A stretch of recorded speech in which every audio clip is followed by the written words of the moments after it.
Ahora el gobierno está saliendo a dar una discusión de ingeniería electoral en este momento. Están planteando la eliminación de las PASO, están planteando una reforma de la ley de partidos políticos y una reforma de la ley de financiamiento. Ya tenemos la boleta única. Vos agarrás cualquier encuesta el año pasado y decís, che, estamos como ciclotímicos. Pedimos consensos, pero los Schiaretti, los Larreta, los Stolbizer, los que se empezaron a ubicar en ese lugar de entre ni un lado ni el otro, no fueron competitivos en términos electorales. Creo que la ciudadanía está pidiendo la construcción de consensos, bajar los decibeles y cierta renovación, pero al mismo tiempo también está viendo que lo que está haciendo Javier Milei en términos sobre todo de la política económica es necesario.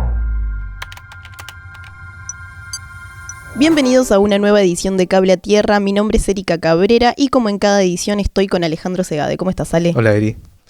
En esta edición vamos a estar hablando sobre política internacional, pero también sobre política local. En principio, en el plano internacional, Donald Trump ganó las elecciones en Estados Unidos y también queremos saber cómo eso va a impactar en Argentina.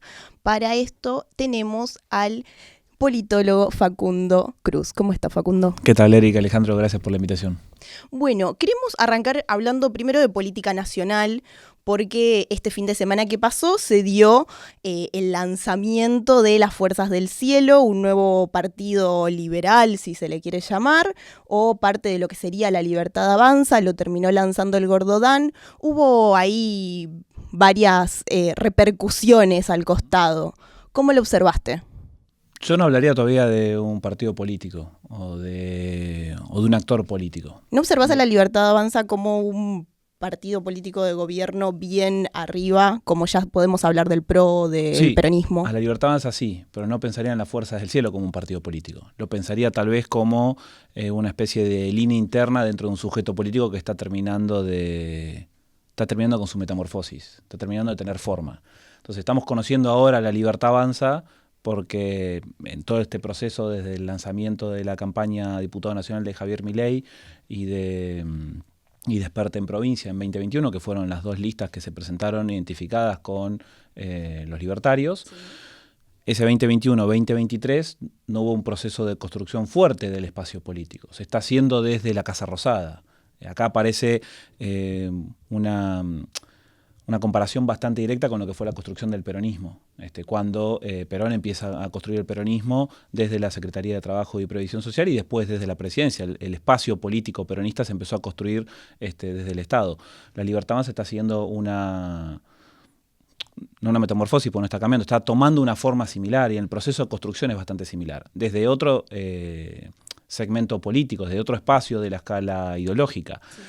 Pero el proceso es bastante similar, porque en estos de 2021 a 2023 no había partido político, no había sujeto político, había un conjunto de actores que estaban más o menos conectados con cierto nivel de organicidad, mayormente virtual, con poca presencia territorial. La presencia territorial era en marchas, en movimientos, en protestas, en quejas, sobre todo sobre en la época de cuarentena, cuestionando las políticas fuertemente en muchos momentos, con prácticas que hasta uno podría decir incluso rompían las barreras de lo que sabíamos que no había que hacer en términos de violencia política, con actos que discursiva y en términos de imagen parecían actos con cierto componente de violencia política, pero eso no tenía un formato de espacio político, todo estaba por ser canalizado de alguna manera. Lo canaliza Javier Milei en las elecciones presidenciales del año pasado, aparece un primer dato que es el nivel de votación que sacan las PASO, ese 30%,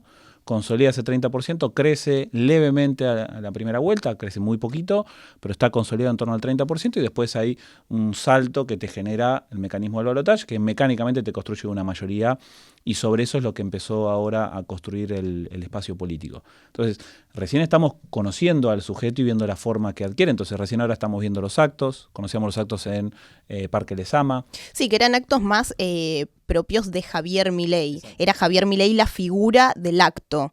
Ahora se están empezando a ver otro tipo de actos con otros dirigentes también. En este caso era Daniel Parisini, que es más conocido como el Gordo Dan, y en Rosario fue otra persona, en Santa Fe fue otra persona. Se está empezando a armar a nivel nacional, porque también había un fenómeno que se hacían alianzas con algún otro partido provincial y de ahí salió La Libertad Avanza de alguna otra provincia. provincia, pero no había un armado nacional de ese partido. Exacto, y recién ahora empezás a ver quiénes son como las segundas líneas que empiezan a aparecer tanto a nivel de la gestión como a nivel de la construcción programática del espacio político. Entonces empezamos a ver a Patricia Bullrich, con ciertos niveles de tensión también a Victoria Villarroel, Guillermo Francos, Karina Milei, tiene un puente entre lo que sería la gestión y la construcción programática, pero en el primer semestre empezamos a ver quiénes iban a ser esas segundas líneas. Adorni, sobre todo, que diariamente da sus conferencias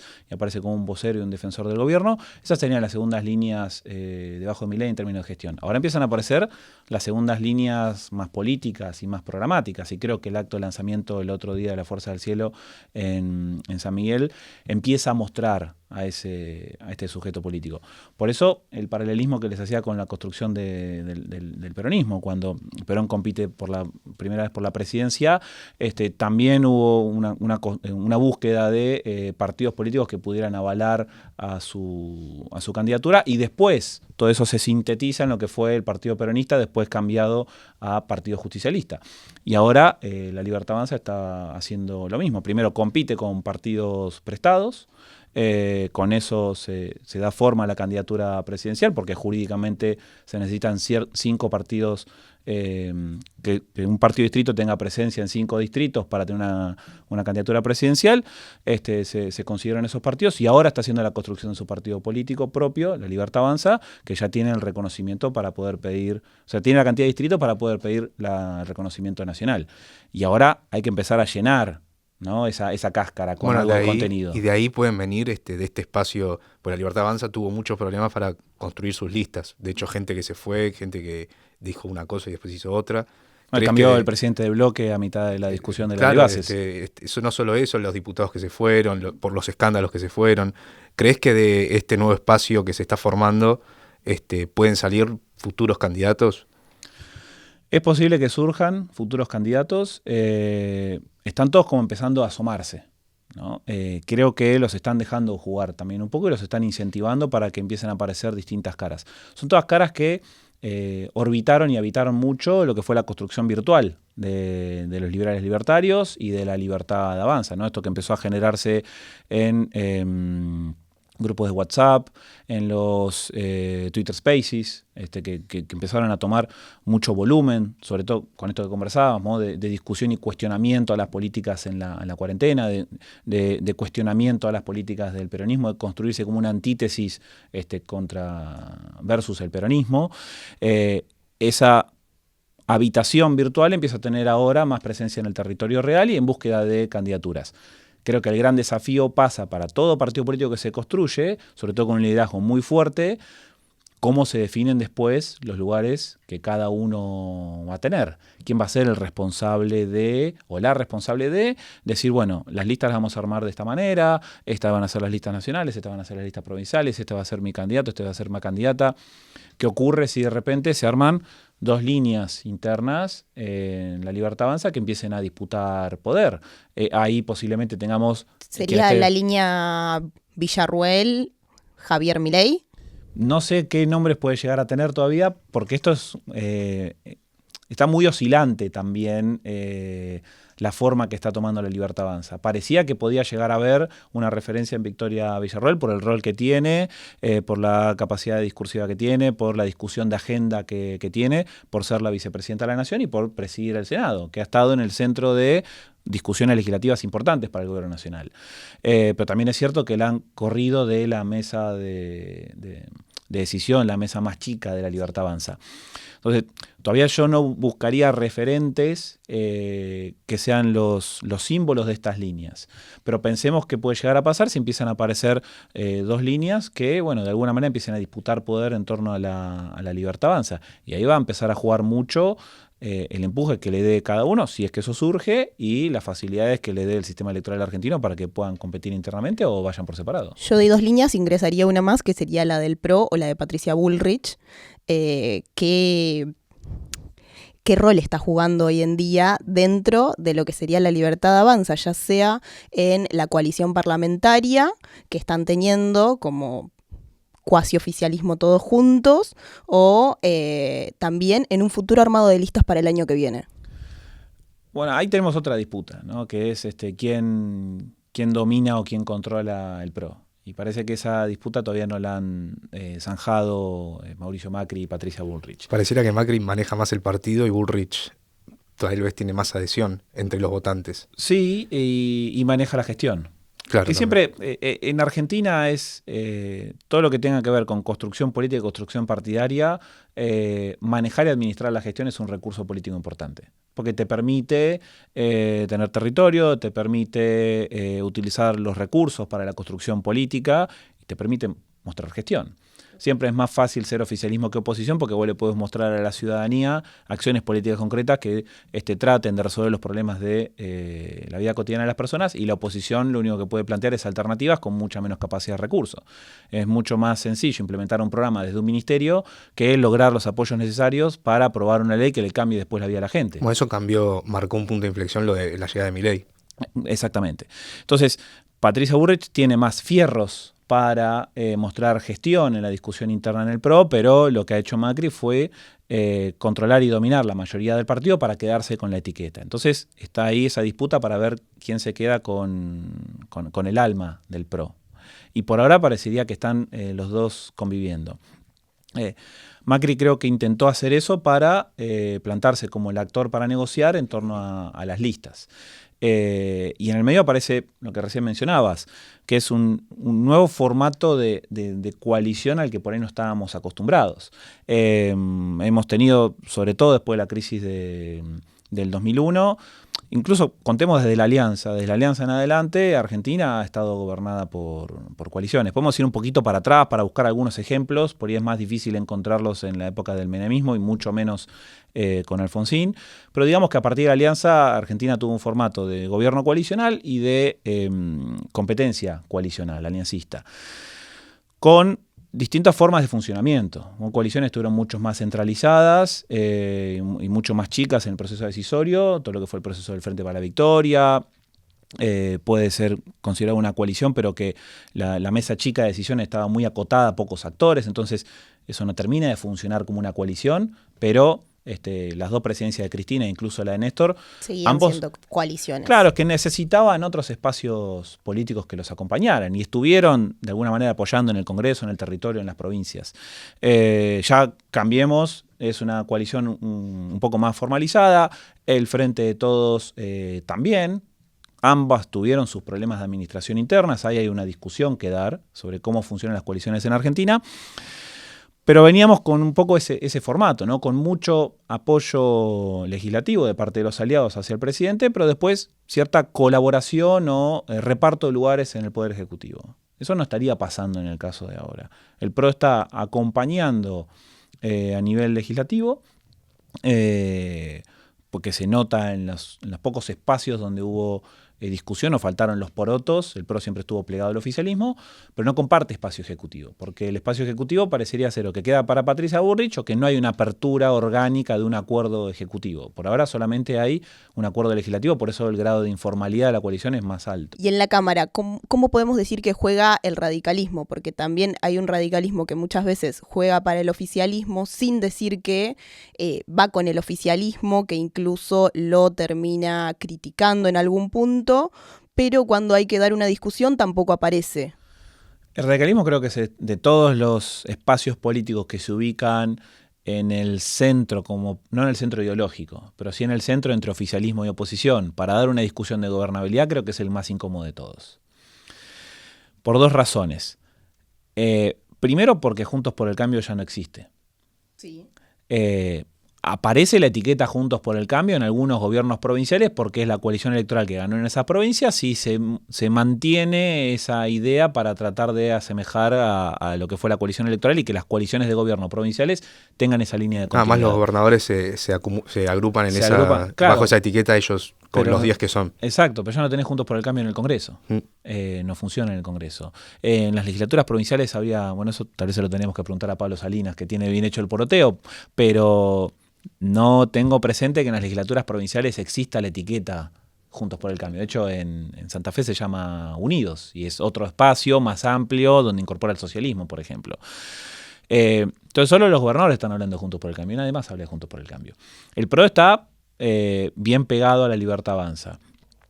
Y ahí en ese centro de gobernabilidad aparece la Unión Cívica Radical, que empieza a tener sus tensiones porque hay legisladores nacionales que se sienten mucho más cerca de Javier Milei y la Libertad Avanza, de lo que la Unión Cívica Radical quiere estar, pero también hay otro grupo de legisladores que acaban de romper hace un par de semanas que veían esa cercanía en un peligro para la Unión Cívica Radical. Entonces, quedándose en ese centro de gobernabilidad, se le empiezan a escapar legisladores más tensionando para el lado de la oposición y legisladores más tensionando para el lado del oficialismo. Y lo único que termina haciendo es que termina perdiendo fuerza legislativa, porque si ya se te fueron 12 diputados nacionales protestando por los 5 que sostuvieron el veto a la actualización del presupuesto universitario, una bandera histórica del radicalismo, incluso que el radicalismo fue parte promotor de ese proyecto legislativo y lo apoyó tanto en la Cámara de Diputados como en el Senado, y termina quedándose como un bloque más chico. ¿Qué ocurriría si en los próximos meses los que quedaron dentro del bloque de la Unión Cívica Radical presionan para que los 5 diputados nacionales que son cercanos al gobierno salgan de ese bloque? Entonces la Unión Cívica Radical ya perdió 17 diputados nacionales. Eso convierte al partido, lo deja con una sangría importante y lo que le hace es perder capacidad de negociación y pone en cuestionamiento importante, creo, sobre la presidencia del bloque, ¿no? De Rodrigo Loredo. Y en este contexto, ¿qué rol juega el Unión por la Patria? Que está tan dividido. Ayer estaba el tuit de Mayra Mendoza contra Ferrares y Kicillof. ¿Cómo se paran de cara al año que viene en un contexto tan adverso por todos los casos que ya conocemos? Creo que Unión por la Patria está demasiado atravesada por la interna bonaerense. Que también, si vas un poco atrás en la historia, cada vez que hay una interna bonaerense importante, permea en todo el bloque nacional de legisladores y la discusión del partido, del movimiento a nivel nacional, queda nubilada por la discusión bonaerense. Y eso es lo que estás teniendo ahora, por varias razones. Axel Kicillof está picando en punta entre todos los referentes del peronismo para ser candidato presidencial el 2027, y eso abre también la sucesión en la provincia de Buenos Aires. Entonces, ambos juegos ya están empezando a aparecer en esta tensión interna que reviven mucha la tensión de los últimos 15 años en provincia de Buenos Aires, que es un sujeto político, un espacio político como la Cámpora, entrando fuerte en el territorio, saliendo a disputar territorio a los históricos varones del conurbano, los intendentes, que fueron el sostén del peronismo dualdista y que después pasó a ser el peronismo nestorista o kirchnerista, y eso se está reviviendo bastante. Creo que, a diferencia de la Unión Cívica Radical, lo que ha logrado Unión por la Patria es de mantener el bloque bastante unificado para las tensiones que tuvo, que son tensiones de otro calibre. La Unión Cívica Radical tiene una tensión entre si se acerca al gobierno, se queda en el centro o se juega completamente a la oposición más dura. El Unión por la Patria se quedó en el lugar de oposición más dura y de enfrentar y de contrastar y confrontar con el gobierno nacional, y la merma que tuvo de diputados nacionales fue menor. Entonces no perdió tanto de su peso interno, de hecho sigue siendo la primera minoría en ambas cámaras. Entonces tuvo la salida de 3 diputados nacionales que responden a Jaldo, gracias. Claro, por encima los dos se arrancan el apellido igual. Responden a Jaldo. Los diputados nacionales que responden a Jalil están dentro del bloque, pero juegan con la ausencia o con la abstención, pero todavía no rompen. Entonces, las tensiones sí están, pero creo que han sido administradas de otra manera, porque también hay una conciencia del rol que tiene el peronismo, que está claramente ubicado en un espacio opositor. Ahí sí la tensión aparece, primero por esto de la disputa bonaerense y después porque los gobernadores necesitan recursos para sus provincias y las listas las arman los gobernadores en Argentina. Entonces, cuando vos tenés que negociar con el gobierno nacional, vas a negociar recursos por votos a favor, por abstenciones o por ausencias. Y ahí creo donde está empezando a meterse un poquito en el bloque, pero el impacto no ha sido tan fuerte por ahora. ¿Qué va a pasar el año que viene cuando ya se abra el juego de las discusiones legislativas? Eso para mí es un gran interrogante. Bueno, eso que decías recién de los gobernadores arman las listas, tal vez no corre lo mismo para Buenos Aires, porque eso también me planteaba desde qué lugar se podría lanzar Kicillof, que vos recién lo decías como un candidato a presidente, porque él quedó claro que no está alineado con Cristina, pero tampoco rompe. Entonces, ¿desde qué lado se puede lanzar? ¿Desde qué lugar se para hacia una candidatura presidencial? Yo, perdóname que muestre una diferencia. Yo no sé si no está alineado con Cristina. Yo creo que está alineado con Cristina. Lo que está dando Axel Kicillof es una discusión de poder. Es el gobernador de la provincia de Buenos Aires, el electorado más grande del país. Sostuvo la provincia en un momento en donde el peronismo perdió, ya perdí la cuenta de la cantidad de provincias que perdió el año pasado, pero dejó de dominar el mapa político de Argentina. Sobre todo frente al avance de muchos partidos provinciales. Tenemos tantos partidos o movimientos o espacios provinciales gobernando provincias del país, como más incluso que los que tuvimos a comienzos de los 90. Que fue algunos se fueron desgranando del mismo peronismo también. Claro, exactamente. Figuras que salieron del peronismo armaron espacios más transversales, amplios, construyeron figuras provinciales ancladas en esos distritos con una identidad provincial, con cierto etos provincial de defensa de lo provincial, y ganaron las provincias y le ganaron al peronismo. Tenemos como una nueva oleada de provincialismo tan similar a lo que fue a comienzos de los 90, ¿no?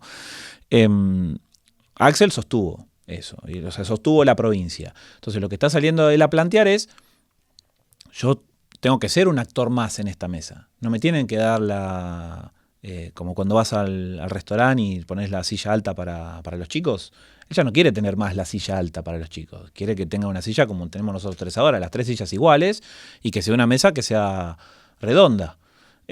O en todo caso, que si tiene cabeceras, o que nadie se siente en la cabecera, o ir a discutir si él se puede sentar en la cabecera. Pero él que tanto tiempo trabajó con Cristina debería saber que con ella eso no pasa. Bueno, sí. Creo que lo tiene bastante presente. ¿Y no corre el riesgo de quedar como Daniel Scioli, por ejemplo? Sí, ese riesgo lo corren todos los actores políticos que quieren asomarse y salir a decir yo quiero representar a este espacio político y ser la cara. Y sobre todo, actores políticos que encuentran ese apoyo. O sea, él tiene apoyo de los gobernadores peronistas del país. Creo que hubo un coro de canto bastante importante de, bueno, queremos todos empezar a trabajar con Axel Kicillof, y ahí es donde empieza la discusión por el Partido Justicialista a nivel nacional. A eso quería ir. ¿Cómo quedaron parados después de la discusión en el Partido Justicialista, que mal o bien la terminó ganando Cristina? ¿Cómo quedaron parados Axel y Cristina? Axel Sí. Y después también todos los gobernadores, porque en algún punto había una idea de que los gobernadores iban a ir con Axel, pero cuando Cristina levantó la mano, ahí pasaron cosas. Y ahí ellos guardaron la mano. Entonces, todos estaban levantando la mano para ir para allá, y Cristina levanta la mano, entonces todos se guardaron un poco. Si no me equivoco, el domingo pasado, bueno, fue el acto en Santiago del Estero y no concurrió ningún gobernador al acto de Cristina, ¿no? ¿O se me escapa alguno? No, que yo tenga entendido, no. Ok, solo le recibió Zamora. Entonces, ahí ya tenés algo de lo que está pasando con los gobernadores. Pero los gobernadores también saben, como bien sabe Axel, que si Cristina mide 40 puntos en Provincia de Buenos Aires en este contexto, y Provincia de Buenos Aires sigue siendo un símbolo electoral, si vos ganás Provincia de Buenos Aires como gobierno, estás más fuerte. Si vos como gobierno perdés Provincia de Buenos Aires y tu principal opositora gana Provincia de Buenos Aires, entonces los gobernadores son conscientes de ese escenario. Y siendo conscientes de ese escenario, primero empezando a trabajar, clamar y pedir por Axel 2027, cuando se dieron cuenta que la discusión bonaerense los iba a atravesar, lo que charlábamos recién, bueno, dijeron, mejor un poquito de cuarteles de invierno a ver cómo todo esto se resuelve. Porque tampoco ayuda al partido y al movimiento romperse ahora en este momento. Lo que conversábamos de las encuestas hace un ratito. Javier Milei tuvo en septiembre una pequeña caída y rozó el 40% de aprobación, que yo creo que es el piso que le da sostén para que el Congreso lo siga acompañando y todo el ecosistema político lo siga acompañando en la medida que lo está acompañando ahora. Y si ampliamos un poco más, hablamos de círculo rojo, establishment, etc.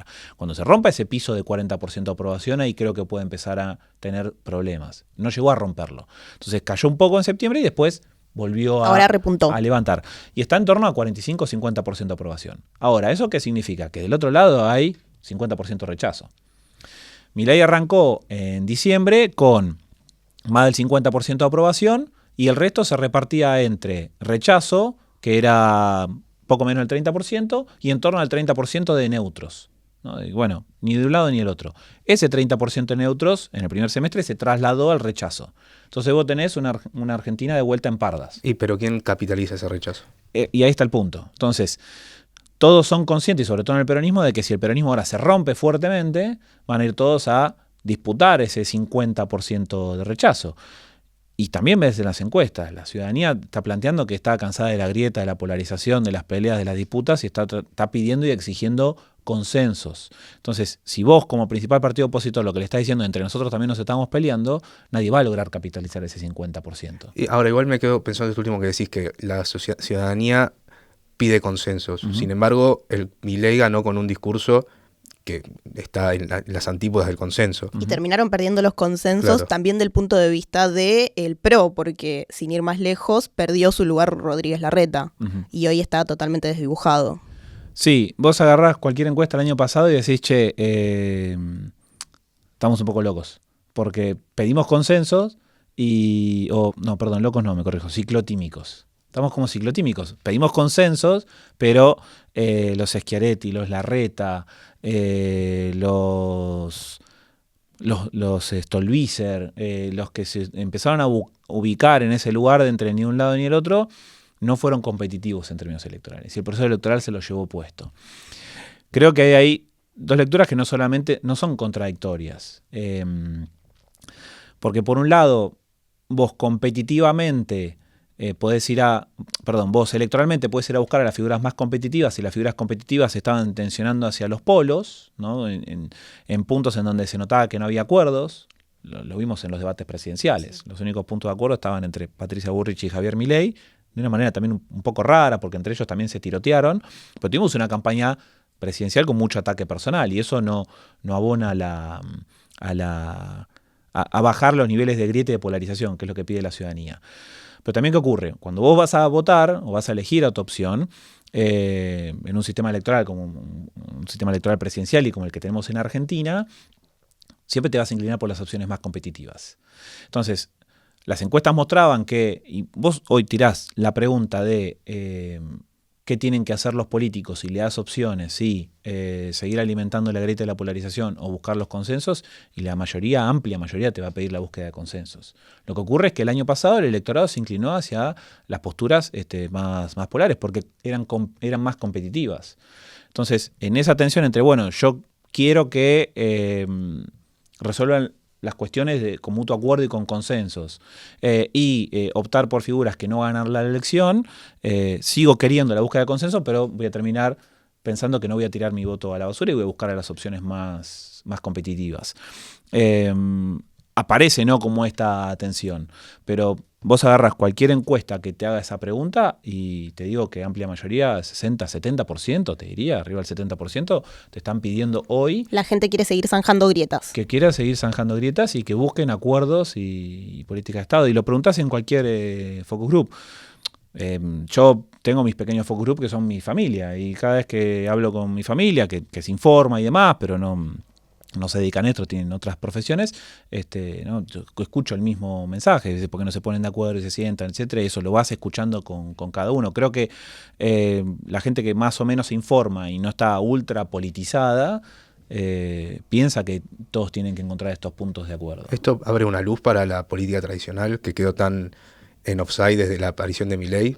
Digo, Milei siempre está diciendo últimamente esto de 8 años de una reelección. ¿No crees que con este tipo de datos o de mediciones que hace uno, la política tradicional puede volver en 2027? Yo creo que va a haber un giro hacia la política más tradicional. Va a depender de una serie de factores igual. Esta necesidad de la búsqueda de consensos, creo que vienen también de la mano de una exigencia de la ciudadanía, que la ciudadanía está demandando renovación. Entonces, vos en Argentina tenés, desde el retorno a la democracia, ciclos de 20 años para franjas o generaciones políticas. Entonces, en el 2001 tuviste una renovación política, que fue la generación que hizo la transición a la democracia. El proceso político la jubiló y vino una nueva generación que fue la que reconstruyó el Estado después de la crisis del 2001. Ahora a esa generación está llegando esos 20 años, ¿no? Si empezás a ver los Martín Lustó, los Cristina Kirchner, los Mauricio Macri, son todos actores que nacen después de esa. De hecho, los tres son los tres presidentes de los tres principales partidos políticos nacionales, o Cristina, bueno, sí, ya está confirmada como presidenta, son las tres figuras políticas nacionales y los tres nacen después de la crisis del 2001, aparecen en la arena nacional de la política. Ahora le está llegando ese ciclo de los 20 años y también si agarras cualquier encuesta, todos estos dirigentes que ya tienen más de 20 años en política, en la primera plana en la política nacional, hoy tienen más imagen negativa que positiva. Los pocos actores nuevos que están apareciendo, ahí aparece una excepción, que es Patricia Bullrich, que tiene un pequeño diferencial positivo y también es parte de esta generación de estos 20 años, pero el resto, los nuevos que aparecen empiezan a tener un poquitito más de positiva que negativa. Esto es una señal de que la Argentina le está mandando a la dirigencia política cambio de caras y de nombres, y que esto traería aparejado cambio de ideas. Entonces, si ese proceso se da, yo creo que vas a tener un retorno a la política tradicional, pero depende de los espacios políticos ofrecer esas nuevas caras. Que estos dirigentes sigan estando en la primera plana y sean los decisores para los sujetos políticos que lideran, creo que obtura un poco ese cambio y esa renovación. Y también si preguntás o ves estudios, vas a ver que la gente está un poco cansada de los mismos nombres de siempre. Entonces esa búsqueda de consensos y de bajar los niveles de tensión tiene que ver también con cambios de caras. La búsqueda de consensos no me termina de cerrar con esta sensación de escalada de violencia también que se vive en la política y también en redes sociales y en distintos ámbitos.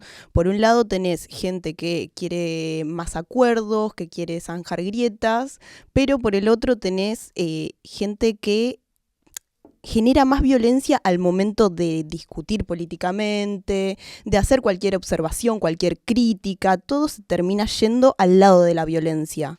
Y observás que del otro lado la gente lo comprende, lo razona y también genera un mensaje similar. Esto que se siente que todo el tiempo estamos en una pelea de Twitter y que después todo termina a las piñas, porque después en algún momento todo termina virando a la violencia real, más allá de la verbal. Sí. Yo creo que por ahí le prestamos demasiada atención a lo que genera situaciones como la del acto del otro día en San Miguel o lo que ocurre en redes sociales y pensamos que tal vez eso encuentra mucho eco en grandes porciones de la ciudadanía. Vos hoy vas a ver estudios de grupos focales que hacen valoraciones sobre lo que está pasando con el gobierno nacional y sobre todo con Javier Milei y con la Libertad Avanza, y lo primero que salta como crítica es que no gustan los modos. Ni los modos ni las formas.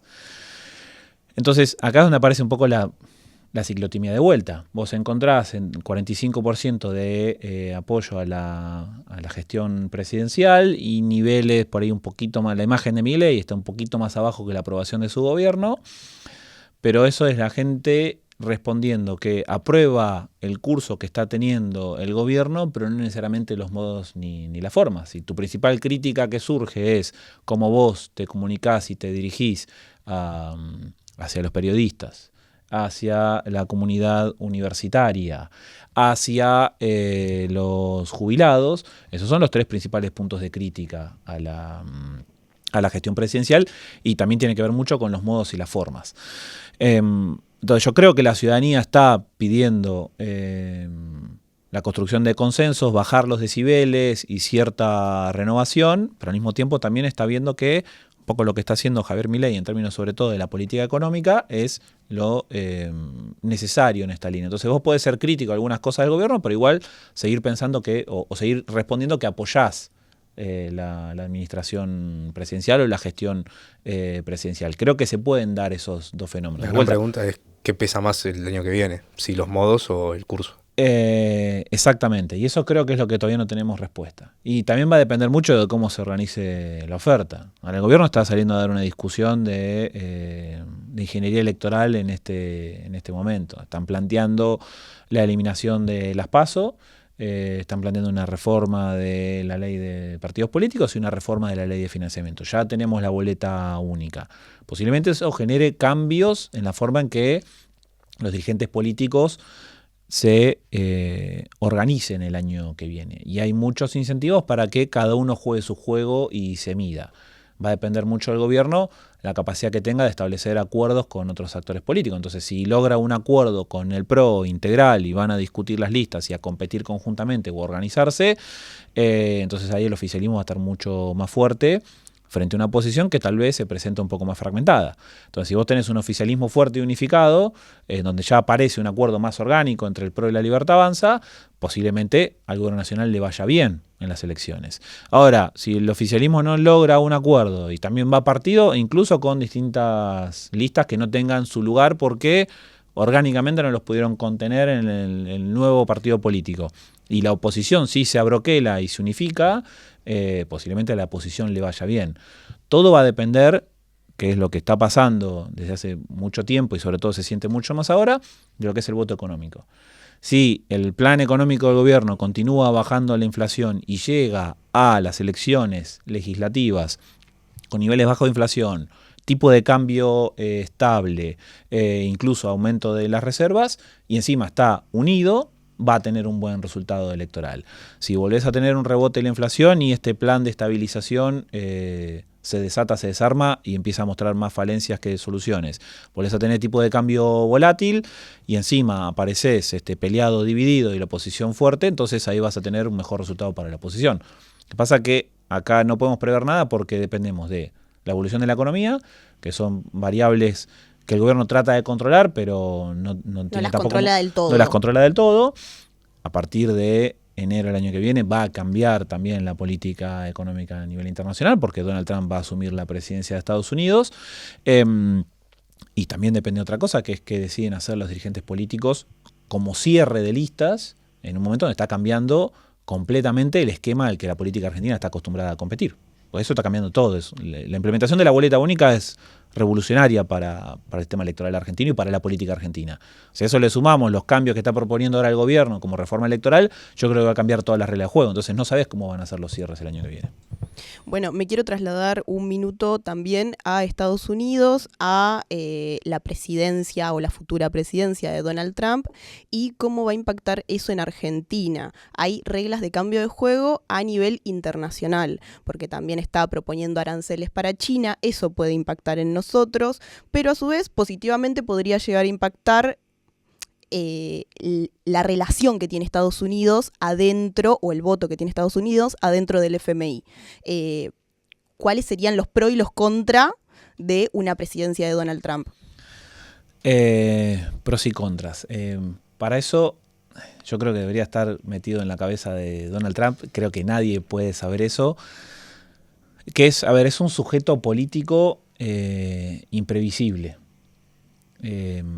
Y podés asumir o pensar cómo puede llegar a ser su presidencia a partir de los nombres que está designando, pero creo que todavía está todo muy verde como para ver cómo se va a orientar en términos de política económica nacional y el impacto que va a tener esa política económica nacional norteamericana a nivel internacional.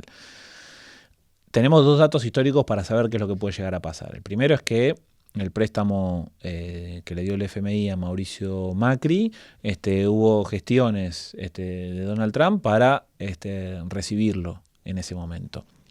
Entonces uno asume que teniendo tan buena relación personal Javier Milei y Donald Trump, e incluso estando Mauricio Macri cerca del gobierno, uno con ese antecedente piensa, bueno, puede llegar a haber alguna gestión de Estados Unidos para tener un programa de facilidades que amortigue un poco el peso de la deuda que el mismo Mauricio Macri tomó.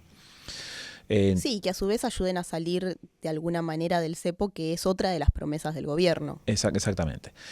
Ahora, ese es el dato que tenemos más de coyuntura y de corto plazo. En términos más históricos y de largo plazo, América Latina nunca fue prioridad para ningún presidente norteamericano.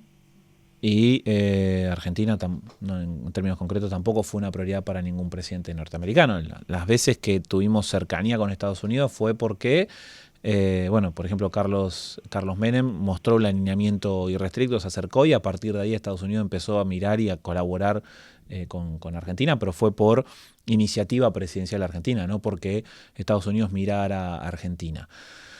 Entonces, con estos dos antecedentes uno puede decir, bueno, La historia te muestra que no le van a dar tanta pelota y la relación personal te dice que sí. Entonces, ¿cuál es lo que va a primar? No tengo una respuesta para eso.